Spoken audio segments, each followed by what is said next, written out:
kız beni sever, bu kız beni öldürür.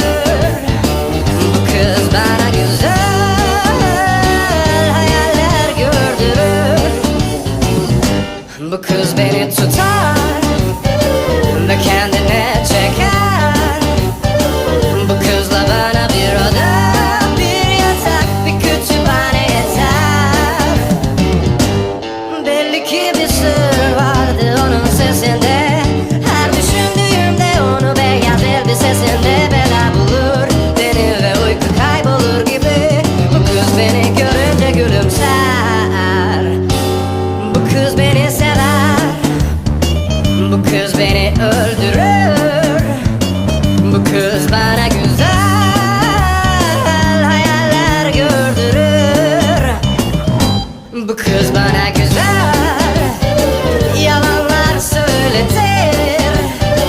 Bu kız bana yeni bir takım şeyler öğretir. Her gece yalpalayaraktan giderim kapısına. Biliyorum sen çok geç ama yine de beni suçlama bebek.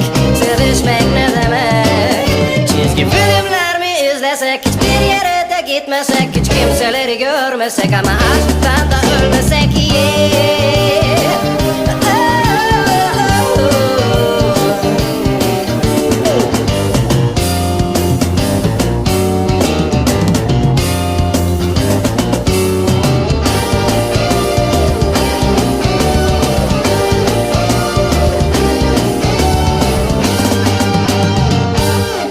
Belli ki bir sır vardı onun sesinde.